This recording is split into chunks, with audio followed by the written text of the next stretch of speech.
This is the Mountaineer Podcast, where everybody's listening. The Mountaineer brings you stories from the peak to peak, in print, and online. Now, listen in to the latest news of the area.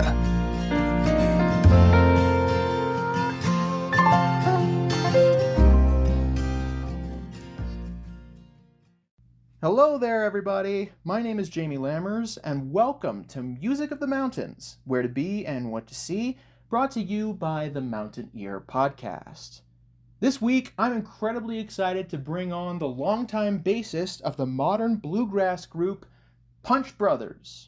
I feel like this group, who have been nominated for multiple Grammys and won one in 2018 for their album All Ashore, has been among the acts of bluegrass that have spread from beyond states including Colorado and into the national music scene.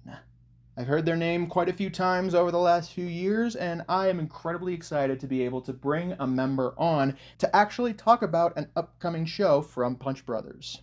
They'll be closing out RockyGrass this upcoming weekend on the heels of the release of their latest and first all-instrumental album. We'll talk more details about both the show and the album later. And before we get into the interview, here's a quick word from today's sponsor. This summer, don't go it alone. Take simple steps for better air. Carpool or take transit where you need to go. Relax on the bus down to Boulder for your commute, or catch the Mustang around the entire state. Road trips and errands are also more fun with company, and carpooling saves on gas too. Know when it matters most by signing up for ozone alerts from the Regional Air Quality Council. Learn more at simplestepsbetterair.org. A little bit of context. There are smaller details that I looked up in the background during our interview to make sure I got them right, but there's one particular moment where I really screwed up details, so I'm going to come back and correct the record on that particular mistake when we get there. For now, let's jump into the interview with Punch Brothers bassist Paul Kowert. All right. So, do you just mind introducing yourself real quick? I'm Paul Kowert. I play bass in Punch Brothers. Fantastic. And you guys are coming to perform at Planet Bluegrass very soon. Yes, we are, and I'm excited about it. I love being there.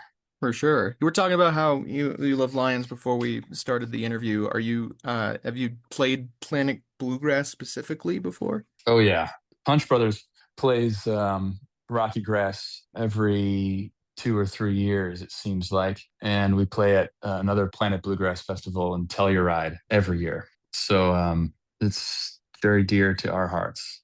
Fantastic. Yeah. So Punch Brothers. It's super exciting to have you guys come to Lyons again, come back to Planet Bluegrass. Man, how long have you guys been going at this point? I feel like I've been hearing about you guys for nearly a decade now. Oh, well, funny you should ask. We kind of realized in a text thread just the other day that it's coming up on 20 years for the band. 20 years. But it's about 18 years for me. Okay. I replaced the original bass player shortly after the band was formed. Gotcha. Okay. Is there anything you're planning on doing for 20 years? I'm not sure yet. I'm not sure. Fair. Maybe. Probably. Totally fair. Yeah. So, I mean, I feel like there are probably people who are listening who are not as familiar with the name. And so, can you talk just a bit about how Punch Brothers has developed, how you came into the picture, all that kind of stuff? Sure. Well, Chris Thiele, the lead singer, he had been making records and touring with Nickel Creek for quite some time around 2005, 2006, and was looking for another outlet and put together this band of gentlemen to make a record called How to Grow a Woman from the Ground. That's a Chris Thiele record that features the same band that around the same time made Punch, which is the first record by Punch Brothers. And that record features a 40-some minute string quintet that Thiele wrote called The Blind Leaving the Blind. And that project really sent the group off in a direction, and kind of the group coalesced around that work. And then for various reasons, Greg, the original bass player, who's an amazing musician and bass player, was in a sort of different place in life, and the band wanted to hit the road hard and moved. We all moved to New York. He was living in Colorado, and so the timing wasn't right with him. And so I joined, and I had been a fan of the band, since I was 15 and I started playing mandolin. I was like getting everything I could find that Seeley had made. And as a bass player primarily, I was a huge fan and continue to be of Edgar Meyer, and they have a musical relationship that extends many decades now. So I was just kind of anything any of those guys had made, I was interested in. And I was coming to the concerts and I was learning the tunes to jam with my friends and stuff. And so when Chris called, because they needed a new bass player, it was an immense opportunity for me. And I joined in 2008 and promptly moved to New York, as did everybody in the group. And the rest is history. Amazing. How has it felt over the past 20 years? Because I feel like Colorado has a really prevalent bluegrass scene here. And I feel like you guys are amongst some of the bluegrass, newgrass folks that have been able to take that nationally, especially over the last few years. So what has it been like kind of seeing that develop with the group over that time period? Especially how it's kind of exploded in the last few years with you guys and people like Billy Strings and Right. all those kind of folks. Well, I mean, when I joined Punch in 2008, there was already a phenomenon that I was aware of that people talked about, which is that this public interest in acoustic music seems to come in waves. There was the folk revival of the 60s and 70s, and there was the Will the Circle Be Unbroken record that the Nitty Gritty Dirt Band made with all these country and bluegrass music titans, celebrities really, like Roy Acuff and Doc Watson and Mother Maybelle Carter. That record really increased public interest in acoustic music and bluegrass. And then it went through a lull again. And then the Coen brothers made that movie. T-Bone Burnett directed the music for it. I can't believe I'm blanking on the name of that movie. Do you know what I'm talking about? Is it Oh Brother, Where Art Thou? Or Oh Brother, Where Art Thou? Yeah. And then you had another kind of explosion of interest. And that wasn't that long, I guess, really, before I joined Punch Brothers. I don't know, when was that movie? Like mid 2000s? 2000 exactly, apparently. 2000 exactly. Okay. All right. So that was like my high school time period. So yeah, a bluegrass band came to my high school, and taught the orchestra musicians about bluegrass. And that's when I first really heard a bluegrass band. And, maybe that has something to do with that the orchestra, classical people might be more aware of how cool bluegrass music can sound from hearing Dan Tyminski singing "Oh Death." Or wait, what did he sing? No, Ralph sang "Oh Death" on that record, and Tyminski sang the Soggy Bottom Boys' "Man of Constant Sorrow." So anyway, and then Billy Strings coming along with fairly recent extreme prominence.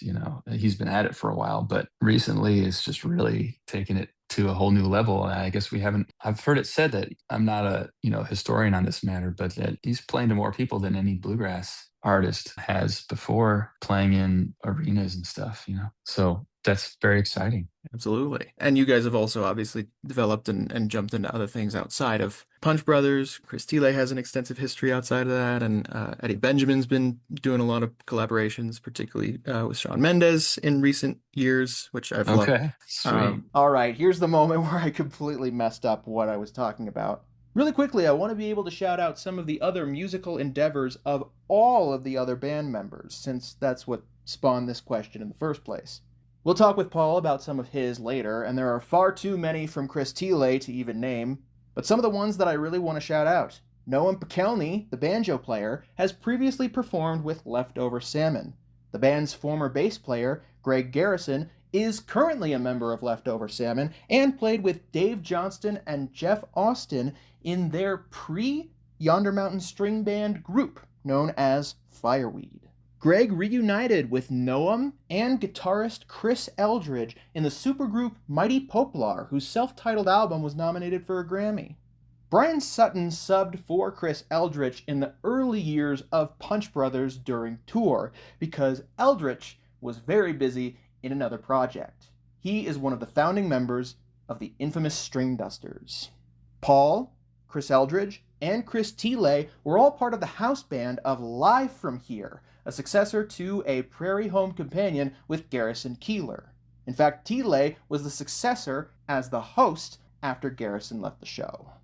The band's founding fiddle player Gabe Witcher has performed and toured with acts including Sam Bush, Jerry Douglas, Kenny Loggins, Jim Messina, the Dave Rawlings Machine, performing with Dave Rawlings and Gillian Welch, and many more. He left the band in 2023, and Paul Kowert brought on a musical partner of his, Brittany Haas. We'll talk about how they connected in a second. But here's where I really screwed up the details. I wanted to bring up Shawn Mendes's most recent album, simply titled Shawn. One of the musical collaborators on that album was Eddie Benjamin, who is not associated in any way with Punch Brothers. However, also very involved in the musical production behind the scenes were Mike Sabbath and Chris Thiele. Thiele played mandolin on the tracks Why, That'll Be the Day, and Rollin' Right Along. And he also has a co-writing credit on That'll Be the Day. But I wanted to just clear that mistake up. Eddie Benjamin is not involved in any way with Punch Brothers. Chris Thiele is the reason why I wanted to bring up the album. Anyway, back to the original question at hand. All of you guys have been involved in many musical endeavors over the years. And you have also jumped into some supergroups as well. You also are currently in a band, Hawktail, is that right? Yeah, I mean, that's currently on hiatus. We made a few records, and it's definitely a project that I hold near and dear to my heart. That's an instrumental band that was really where Brittany Haas and I became really musical partners, and now she's playing fiddle and punch. Amazing. Yeah, it's been a wonderful musical ride. Yeah, absolutely. What has felt dynamic about the Punch Brothers as a group that has kept together for so long, kept the energy going? What feels special about its energy to you? Well, as our creative lead, Feely is just such an explosive force. And it's been really fun to kind of be by his side as he's made a bunch of, we've done it together, but he's really the leader of the group. And he's always developing. He's always got multiple projects going with different kinds of artists like, Brad Meldau and Edgar Meyer and Jacob Collier. He's been playing shows with him recently. And, there's always new kind of influences coming in. And then I feel like one of the joys is that I get to be the beneficiary of some of that and get some of that too. And just see what new directions Steely wants to go in. That's just been a joy over the years. And then the rest of the group is just such interesting musical characters that I feel like we all share a common interest in going where Feely wants to go. So that's sort of the basis of the group. For sure. Is there anything that you have hoped people kind of take away from a Punch Brothers performance when they come to see you, or from the music when you put out new records or just perform it, all that kind of stuff? Is there anything you hope people take away? I recently saw my hero, Edgar Meyer, a concert he put on at Telluride Bluegrass Festival. And I think it was one of the best concerts I've ever seen in my life. And I told him after that I was just, rather than speak about the music and risk gushing about things that he doesn't really want to hear, I just told him that I was so inspired after seeing that concert. I wanted to go do things. I don't know if that's really what he's aiming for specifically to do when he's making his music. I don't know if I really think about that when we're making punch music. We just kind of trying to make the best music to us that speaks to us, that we want to play together, But I think it can have those kinds of effects. In other words, I'm not generally trying to prescribe an experience for the audience or the listener in terms of really what it does for them in their life. I'm just trying to make the music, the best music that I want to play at any given time. But I think that, it can have really wonderful effects for other people, as I've experienced myself from listening to other people's music that really inspires me. Absolutely. And yeah, I mean, I'm sure there's a million other things that could be delved into over the course of 20 years of the band's performances and all of your musical endeavors outside of it, but I don't know if there's anything else in particular about the upcoming Planet Bluegrass show or about the band in general, or just anything else you would want people to know. Well, I mean, come see us. We've worked really hard on this music. It's family friendly. I love seeing the young people reacting to the way the show goes these days. There's some more drama in the show. I'll just put it that way. And it's fun for all ages. And yeah, come and be ready to participate with your imagination. Absolutely. Sweet. Yeah, I mean, I think those are the major questions that I have on my end. Cool. It's nice to meet you, Jamie. Yeah, it's great to meet you as well. I really appreciate you taking the time to talk to me about all this. This was really great. I appreciate anybody taking the time to write about music that's happening today. Absolutely. Thank you. Thank you so much, Paul, for coming on board and joining us for the podcast to talk about Punch Brothers. It was an incredible honor being able to talk about the band, and it was great being able to talk to you. Punch Brothers will be returning to Lyons to perform at the 54th Annual RockyGrass Festival at Planet Bluegrass on 500 West Main. The festival runs from Friday, July 24th to Sunday, July 26th. And Punch Brothers will close out the festival on Sunday. Their show starts at 8:30 p.m. This performance will come on the heels of their upcoming album, The Unsung Adventures of Punch Brothers, their first all-instrumental album. It releases everywhere on July 24th. You can find their music wherever you get your music, and to learn more about the group, be sure to visit punchbrothers.com. Thank you so much, everyone, for tuning in to this week's Music of the Mountains, Where to Be and What to See, brought to you by the Mountain Ear Podcast. I'll be back next week with another edition, and we'll be back very soon with another episode of the Mountain Ear Podcast. If you're interested in supporting the Mountain Ear, be sure to subscribe to the podcast wherever you get your podcasts, Spotify, Apple Music, Podchaser, YouTube, and more. And be sure to subscribe to the Mountain Ear digital or physical newspaper by heading to our website, the mtnear.com, and clicking on the subscribe button on the top of our homepage. If you have any direct inquiries or questions about the paper or the podcast, be sure to reach out to myself at media@themountaineer.com, my co-host Tyler Hickman at tyler@themountaineer.com, our editor-in-chief Barbara Hardt at info@themountaineer.com, and general inquiries at frontdesk@themountaineer.com. And finally, be sure to share this episode and others with whoever you see fit. You can find a full archive of the Mountain Ear Podcast by going to wherever you get your podcasts or by heading to the Mountain Ear Media section of our website's homepage. There, you'll also find our Facebook, our YouTube channel, and our Instagram page at mtn.ear. Thank you so much for listening. We'll see you next time. Have a great rest of your day.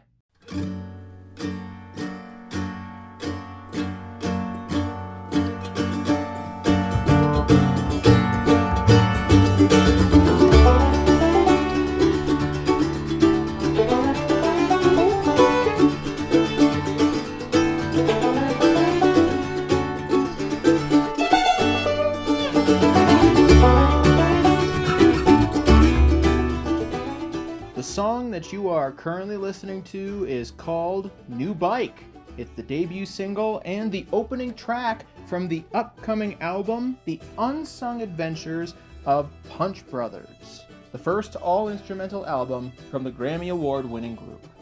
Punch Brothers will be returning to Lyons to perform at Planet Bluegrass on 500 West Main for RockyGrass 2026. The festival occurs from Friday, July 24th to Sunday, July 26th, and Punch Brothers will close out the festival with a performance on Sunday, July 26th, starting at 8:30 p.m. To learn more about the Punch Brothers and find their music wherever you get your music, be sure to head to their website at punchbrothers.com.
Everything seemed different but the same. I can't tell if anything's changed or just the inside of my head. I can't find out tonight, I'll just keep drinking instead. And I hate when people